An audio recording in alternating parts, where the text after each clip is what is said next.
Dans cette leçon, nous allons évoquer quelques notions d'ergonomie. Alors, ergonomie est un terme technique qui désigne juste à quel point un système est facile ou agréable à utiliser. Donc, typiquement, on dirait que Google est un site qui a une très bonne ergonomie dans les termes techniques, dans le langage technique. Mais monsieur tout le monde dirait Google est facile et agréable à utiliser. Donc, le terme technique, c'est ergonomie. Et ce qu'il faut savoir quand même, c'est que l'ergonomie, c'est un attribut parmi d'autres. D'accord? Donc, c'est une application. Et là encore, quand on parle d'ergonomie, on est déjà sur l'application. On n'est plus sur toute l'expérience utilisateur. On est sur une interface utilisateur bien précise. Donc là, on se concentre encore sur une interface utilisateur. Donc, l'ergonomie vient après, généralement, l'analyse des tâches pour un site, pour une application, pour une interface. Et donc, on regarde maintenant l'ergonomie.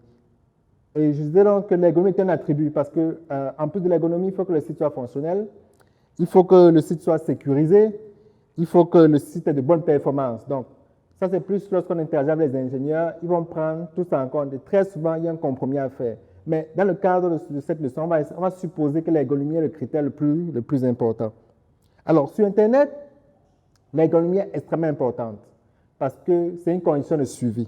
Vous imaginez bien que si les utilisateurs arrivent sur votre site et qu'il est difficile à utiliser, s'ils arrivent sur la page d'accueil et ils ne savent pas clairement ce que vous offrez, s'ils ne trouvent pas forcément ce qu'ils cherchent, ils vont quitter votre site. D'accord? Et donc, si les utilisateurs quittent votre site tout le temps, vous n'avez pas à faire du business. Donc, par exemple, dans le e-commerce, la première loi du e-commerce, c'est que si un utilisateur ne peut pas trouver un produit, il ne peut pas l'acheter non plus. Et donc, c'est très important donc, que l'ergonomie de votre site, si vous faites dans le e-commerce, permette à l'utilisateur d'acheter ce qu'il veut. Et on a d'autres domaines. Si on prend le site d'annonce immobilière encore, si un utilisateur vient, un agent immobilier vient et il n'arrive pas à publier une annonce parce que le site est compliqué à utiliser, il y a un problème, vous n'aurez jamais d'annonce. Et de l'autre côté, si les utilisateurs qui cherchent des appartements viennent sur votre site et qu'ils ont des difficultés à trouver un appartement, à s'en sortir pour trouver un appartement, là encore, c'est un problème. Donc, l'ergonomie joue un rôle très important dans le design de l'interface utilisateur. Alors, comment on améliore l'ergonomie? Typiquement, il y a 3 étapes. La première étape, surtout pour un système existant, la première étape, c'est de trouver des utilisateurs représentatifs de votre système. Donc, si on parle encore des personas ou bien des profils clients, vous trouvez des personnes qui utilisent votre système. Ensuite, vous leur demandez de réaliser des tâches précises sur le système. Donc, si on prend par exemple l'agence de voyage, s'ils veulent améliorer leur ergonomie, bien s'ils veulent savoir à quel point ils se trouvent dans leur ergonomie, ils vont trouver des personnes qui voient des profils, un jeune ingénieur évidemment. On va couper ça. OK. Un jeune ingénieur, par exemple, ou bien qui travaille sur la place, qui correspond au profil qu'ils ont identifié. Et donc, ils vont lui dire, OK, est-ce que vous pouvez vous asseoir dans le site? Et ce qu'ils font, donc, ils vont observer les actions. Ils vont lui dire, OK, allez sur ce site, essayez de booker un ticket pour tel jour pour aller à tel endroit. Et donc, ce qu'ils vont faire ensuite, ils vont observer les actions de l'utilisateur.